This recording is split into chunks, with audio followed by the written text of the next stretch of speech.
Il n'y a qu'une seule raison scientifique pour laquelle nous trompons ceux que nous aimons. Être trompé est extrêmement douloureux. Quand cela se produit, toutes sortes de questions surgissent dans la tête, et la principale est « pourquoi ?» Qu'est-ce qui nous fait oublier la personne que nous aimons et céder à la tentation ? Eh bien, la question la plus délicate est enfin sur le point d'être répondue, alors continue de regarder. Mais avant de commencer, pense à t'abonner à notre chaîne et à activer les notifications pour ne manquer aucune de nos nouvelles vidéos. Dans son TED Talk de 2006, l'anthropologue américaine et auteure du livre Why We Love, Nature et chimie de l'amour romantique, Helen Fisher a expliqué les processus derrière l'amour et la tricherie.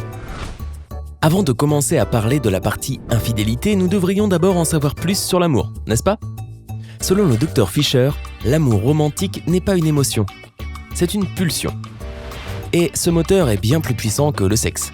Pense-y, si quelqu'un refuse de coucher avec toi, tu ne te sentiras pas aussi dévasté que si l'amour de ta vie te rejetait. L'amour, généralement lorsqu'il est perdu ou non partagé, a même poussé beaucoup de gens à se suicider. En termes simples, l'amour, c'est quand une autre personne devient le centre de tout ton univers. Tu ressens le besoin d'être constamment autour d'elle, de ne se concentrer que sur ses caractéristiques positives et de regarder au-delà de celles qui ne sont pas bonnes. Cela s'accompagne également d'une énergie incroyable, d'une force intérieure et d'une jalousie extrême. Tout ce qui concerne ton bien-aimé devient spécial. Son verre de vin au dîner est différent de tous les autres verres. Cet endroit sur le canapé où il est toujours assis est le sien. Tu reconnais son parfum unique entre mille. Cette signification spéciale, comme l'appelle Fisher, a été parfaitement décrite par un poète chinois lorsqu'il a écrit « Je ne supporte pas de ranger le matelas en bambou. La nuit où je t'ai ramené à la maison, je t'ai regardé le rouler. » L'auteur met l'accent sur un objet domestique commun simplement parce qu'il est lié à la femme qu'il aime. Il y a 3 caractéristiques principales de l'amour romantique. Le besoin, la motivation et l'obsession. Cette obsession a été confirmée une fois de plus lorsque le Dr Fisher et ses collègues ont placé 32 personnes folles amoureuses dans un scanner IRM du cerveau. Avant cela, on leur a posé quelques questions. La principale étant « À quelle fréquence du jour et de la nuit penses-tu à cette personne ?» Et la réponse était souvent « Toute la journée et toute la nuit ». Ces gens ont dit qu'ils ne pouvaient jamais s'arrêter de penser à leur amour. La dernière question qu'on leur a posée était « Donnerais-tu ta vie pour cette personne ?» Et sans l'ombre d'un doute, les 32 participants de l'étude ont répondu oui, comme si ce n'était rien pour eux. Après cela, les chercheurs ont effectué 2 scans du cerveau.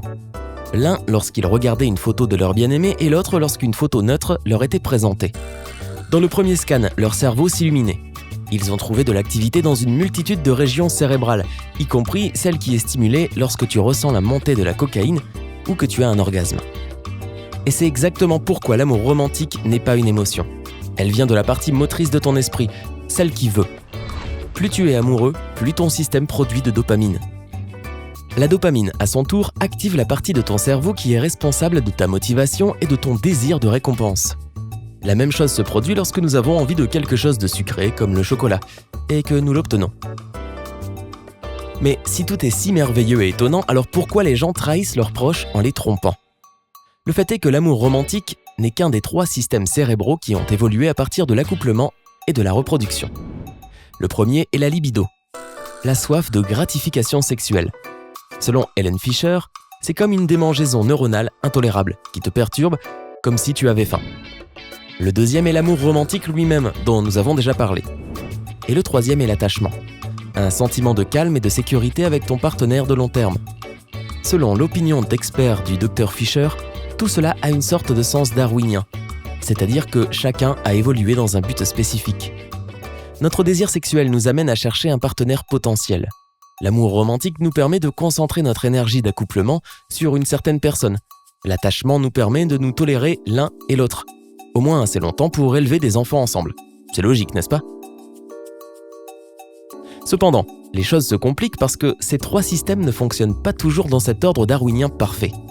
Ils peuvent aller ensemble, bien sûr. Par exemple, même si tu as un coup d'un soir, tu as quand même une poussée de dopamine quand tu as un orgasme. Et n'oublie pas que la dopamine est plus associée à l'amour romantique. Tu obtiendras également un pic dans les niveaux d'oxytocine et de vasopressine, qui sont tous deux associés à l'attachement.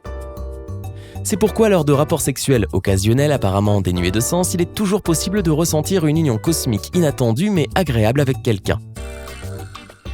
La situation où tu te sens profondément attaché à une personne tout en ayant des sentiments romantiques pour une autre et en te sentant poussé sexuellement vers quelqu'un d'autre est en fait tout à fait possible.